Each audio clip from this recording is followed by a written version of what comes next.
Welcome to argumentative Indian. हमें Iran पर बात करनी होगी और इस बार सिर्फ सिर्फ ईरान पर नहीं, अमेरिका पर, डोनाल्ड ट्रंप पर और उसके झूठ पर बात करनी होगी जो हर बार युद्ध के पहले आपको बेचा जाता है। आज ईरान में चल रहे प्रदर्शन को लेकर डोनाल्ड ट्रंप खुलेआम हस्तक्षेप की धमकी दे रहा है, इंटरफेरेंस की धमकी दे रहा है। डोनाल्ड ट्रंप का कहना है कि अगर ज़रूरत पड़ी तो ईरान पे एक बार फिर से बम गिराए जाएंगे। वैसे ये कोई अटकल नहीं, ये कोई अंधी नहीं। सच ये है कि इजरायली मीडिया खुद बता रहा है कि मोसाद, इसराइल की दूसरी एजेंसियां और सीआईए ईरान के अंदर ज़मीन पर मौजूद है और वही इन प्रदर्शनों को हवा दे रहा है। देखिए, इसका मतलब ये बिल्कुल भी नहीं कि ईरान में असली नाराज़गी नहीं है, लोगों की जस्टिफाइड प्रॉब्लम नहीं है सरकार के साथ। ईरान की जनता के पास अपनी सरकार से नाराज होने के कई कारण हैं, लेकिन एक बात तो साफ है, इन प्रदर्शनों से ईरान की सरकार अपने आप तो नहीं गिरने वाली, क्योंकि ईरान में रिजीम चेंज अमेरिका और इसराइल का दशकों पुराना सपना है। और वो जो सपना है ना, सीधे आर्मी इंटरफेयर के बिना पूरा नहीं होगा। और अब ट्रंप वही आर्मी इंटरफेरेंस करने की धमकी दे रहे हैं। आपको याद ही होगा, अगर याद नहीं तो मैं एक बार फिर से याद दिला दूं कि पिछले साल जून में ट्रंप ने ईरान पर बमबारी की थी। उस समय बहाना क्या था? ईरान परमाणु परमाणु हथियार बना रहा है। जबकि उसी समय अमेरिका की डायरेक्टर ऑफ नेशनल इंटेलिजेंस तुलसी गैबर्ट ने अपनी रिपोर्ट में कहा था कि ईरान ने न्यूक्लियर प्रोग्राम में रोक लगा दी है। लगभग 20 साल से वो प्रोग्राम फिर से शुरू नहीं किया है, फिर भी बम गिरे। उस वक्त कम से कम एक झूठा ही सही पर एक बहाना तो था न्यूक्लियर वॉर का। इस बार तो वो बहाना भी नहीं है। ये जो प्रदर्शन हो रहे हैं, ये अमेरिका के लिए तो कोई खतरे की बात नहीं है। ईरान की जनता के साथ, ईरान की सरकार, ईरान अपनी जनता के साथ क्या कर रहा है, ये उसका आंतरिक मामला है। पर अगर ईरान की सरकार अपनी जनता के साथ गलत कर रही है और उस पर एक्शन लेना चाहिए, और यही अगर पैमाना है, तो दुनिया के दर्जनों देश ऐसे हैं जिनमें से कई अमेरिका के करीबी दोस्त भी हैं जो रोज जनता को कुचलते हैं, प्रदर्शनकारियों को गोली मारते हैं, आवाज उठाने वालों को जेल में डालते हैं। पर उन पे हमला नहीं होगा, वहां की रिजीम चेंज नहीं होगी, क्योंकि वो हमारा काम करते हैं। They may be bastards but they are our bastard. ठीक है, याद रखिए, ट्रंप ने चुनाव के पहले क्या कहा था? अब हम दूसरे देशों में दखल नहीं देंगे, अब हम रिजीम चेंज नहीं करेंगे, अब हम अपने देश पर ध्यान देंगे। क्यों? ट्रंप का यह भी कहना था कि रिजीम चेंज कभी भी काम नहीं करता। सच बात है, कभी भी रिजीम चेंज काम नहीं करता, चाहे वो अफगानिस्तान हो, चाहे वो ईरान हो, सॉरी, चाहे वो अफगानिस्तान हो, चाहे वो इराक हो, या कभी वियतनाम में इन्होंने ट्राई किया था। हर बार देश टूटता है, समाज बिखरता है और हालात पहले से बदतर हो जाते हैं। आपको अपने आप से पूछना चाहिए, लीबिया के हालात आज अच्छे थे या मुअम्मर गद्दाफी के समय अच्छे थे? सीरिया के हालात आज अच्छे हैं या असाद की शुरुआत में अच्छे थे? या इराक के हालात आज अच्छे हैं या सद्दाम के समय अच्छे थे? लेकिन फिर वही कहानी, एक बेकत मतलब पावरफुल कहानी कि अमेरिका दुनिया को आज़ाद करने निकला है भाई साहब, कि हम अच्छे हैं और सामने वाले जो है ना वो राक्षस हैं। ये सिंपल सिंपल कहानियां होती हैं ना मार्वल मूवीज की, उस तरीके से। और यही युद्धों का प्रोपेगेंडा है जो हर बार यूज़ किया जाता है, और हर बार लोग चूतिया बनते हैं। जिनके कान में दर्द हो वो बेवकूफ़ सुन सकते हैं। लोग आज भी मानते हैं कि अमेरिका युद्ध लोकतंत्र के लिए लड़ता है, क्योंकि इससे बड़े मजाक की बात हो ही नहीं सकती। हकीकत ये है कि अमेरिका ने कहा कि वियतनाम को आज़ाद करेंगे, पर आज़ादी के खिलाफ लड़ रहा था। अमेरिका ने कहा इराक को आज़ाद करेंगे, पर जैसे ही सद्दाम गया तो वहाँ के तेल के जो कुएं थे उनका निजीकरण कर दिया गया।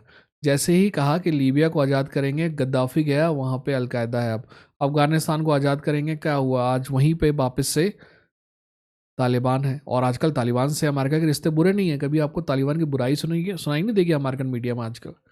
देखिए, अराजकता, गृह युद्ध और नई तानाशाही, बस यही होता है इस सब का एंड में। और ये बात भी ना कि अमेरिका लोकतंत्र चाहता है, ये भी हद से बड़ा झूठ है। अमेरिका के सबसे करीबी जो ताना लोग हैं ना, वो सबसे क्रूर तानाशाह हैं दुनिया में।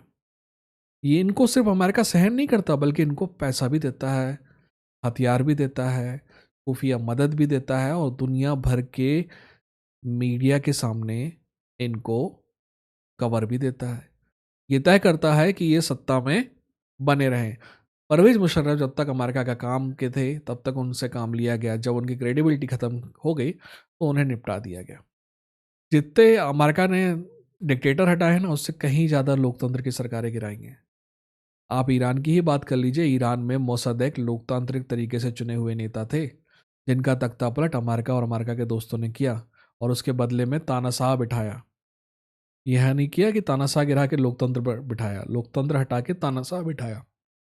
देखिए, डोनाल्ड ट्रंप मुझे पसंद इसलिए हैं क्योंकि डोनाल्ड ट्रंप एक नंगे की तरह है, जो झूठ को सच की तरह बोलता है। वो ये सब छुपाता नहीं है। वो कम से कम लोकतांत्रिक होने का नाटक भी नहीं करता। देखिए, वेनेजुएला इसका ताज़ा उदाहरण है। मडूरो को हटाया गया, लोगों को लगा कि अब भाई साहब अमेरिका स्टाइल लोकतंत्र आने वाला है। पर डोनाल्ड ट्रंप ने कहा, भाई मेरे को लोकतंत्र में कोई दिलचस्पी नहीं चाहिए। सॉरी, मुझे लोकतंत्र में कोई दिलचस्पी है नहीं।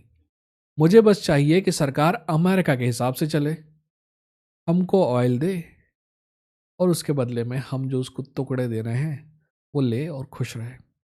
देखो, बड़े देशों में खूब नाटक चलते हैं। इनमें से एक नाटक है, 2025 में एक नई सिक्योरिटी स्ट्रेटेजी लाई गई डोनाल्ड ट्रंप के द्वारा। वो स्ट्रेटेजी क्या कहती है? हम अपने दमनकारी सहयोगियों से लोकतंत्र की उम्मीद नहीं करेंगे। यानी कि हमारे जो तानाशाह है ना, उनको ऐसा तानाशाही एक्सेप्ट करेंगे, ज़बरदस्ती उनको लोकतांत्रिक होने के मजबूर नहीं करेंगे। जब ये अपने तानाशाह चेंज नहीं करेंगे, तो आपको कैसे लगता है कि ये ईरान के लोगों को आज़ाद करने वाले हैं? जब ईरान ईरान की ये बात हो रही है, तो थोड़ी सी ईरान की एक्चुअल में बात कर लेते हैं। ये बात सच है कि आज पूरे मिडिल ईस्ट में कायर देश क्या, one coward nation after another coward nation है। ईरान ही इकलौता ऐसा देश है जो इसराइल को थोड़ा बहुत चैलेंज करता है, और इसराइल का सबसे बड़ा सपना है इस रिजीम को जैसे तैसे चेंज करना, और डोनाल्ड ट्रंप उसी दिशा में आगे बढ़ रहा है। उसका बयान आपको सुनाई दिया? ध्यान से सुनिए। उसका बयान था कि अगर ईरान ने प्रदर्शनकारियों को मारा तो वो अमेरिका पर हमला करेगा। यानी एक्चुअली अमेरिका फर्स्ट नहीं, ईरान का बहाना। पर ये प्रदर्शन सिर्फ ईरान में हो रहे हैं क्या?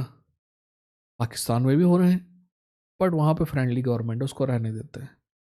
कभी कभी सऊदी अरब में औरतें, टीचर्स, बहुत सारे लोग प्रदर्शन करते हैं, बट वहाँ की गवर्नमेंट अपनी है ना, टेंशन नहीं। जॉर्डन में विरोध प्रदर्शन नहीं होते हैं, रोज होते हैं। सीरिया में इन्होंने आईसिस का आतंकवादी बिठा के रखा है। वहाँ की माइनॉरिटीज़ का क्या हो रहा है, वो प्रदर्शन भी नहीं कर पा रही। बट इनको चिंता सिर्फ ईरान के प्रदर्शन की है। और ये बात आप भूल जाएं कि बहुत भूलिए मत कि सबसे बड़े प्रदर्शन जो हो रहे हैं, मैसिव प्रदर्शन जो हो रहे हैं, वो एक्चुअली इसराइल में हो रहे हैं नेतन्याहू के खिलाफ। बट नेतन्याहू अपना आदमी है ना, ठीक है। प्रॉब्लम समझिए आप। यार, मैं ना इनके बारे में बात करते करते फ्रस्ट्रेट हो जाता हूँ। अब देखिए, ये ना ईरान में भी नाटक कर रहे हैं कि हम लोकतंत्र और ये और वो। ये ईरानी सरकार हटाना तो चाहते हैं, पर लेके कौन सा आना चाहते हैं? ईरान के शाह का बेटा, वही शाह जिसको इन्होंने एक्चुअली लोकतांत्रिक तरीके से, एक आदमी चुना गया था बेचारा मोसादेक, अपने देश के लिए काम कर रहा था, उसको हटा के इन्होंने शाह को बिठाया था। 25 साल तक शाह के राज में आतंक का राज रहा, शवाक रही। अब प्रॉब्लम ये थी क्योंकि वो शाह जो था अमेरिका का अंडा था, और अमेरिका का अंडा होने के कारण एंटी कम्युनिस्ट था। वहाँ पे सबसे बड़ी विरोध की ताकत जो थी ईरान में इन लोगों के खिलाफ, वो कम्युनिस्ट और सोशलिस्ट थे। तो इन्होंने कम्युनिस्टों को और सोशलिस्टों को निपटा दिया, और सिर्फ एक ही ऑर्गेनाइज गुट बचा। फिर कौन सा होगा वो? धार्मिक लोगों का, रिलीजियस लोगों का। इसीलिए जब शाह भागा तो ये लोग सरकार में आए, क्योंकि इनके अलावा और कोई लोकतंत्र को मानने वाला सब बचा ही नहीं था। उनको तो पहले ही मार दिया था ना इन्होंने, सोशलिस्ट कम्युनिस्ट कह के। आज यही शाह का लौंडा अमेरिका से कह रहा है कि प्लीज इंटरवीन, वो दावा कर रहा है कि ईरान में जो विरोध प्रदर्शन हो रहे हैं ना, उनका मैं नेता हूँ, मेरे कहने पे हो रहे हैं। इससे बड़ा झूठ और क्या होगा। सच बात तो यह है कि विरोध प्रदर्शन में गुस्सा जनता में है। विरोध प्रदर्शन को हम बिल्कुल ही निगलेक्ट नहीं कर सकते, पर इस बात को भी निगलेक्ट नहीं किया जा सकता कि मोसाद और सीआईए इससे कहीं ज़्यादा बड़ी भूमिका में है। और अजीब सी बात तो यह है कि वो आदमी जो कहता है कि मैं ईरान का नेता बनूंगा, 45 साल से अमेरिका में है ना। 1954 में सीआईए ने ईरान की चुनी हुई सरकार गिराई। 1979 में जो क्रांति हुई, ये उसी गिरी हुई सरकार के खिलाफ नतीजा था। धार्मिक लोग क्यों चुन के आए, मैंने आपको अभी बताया।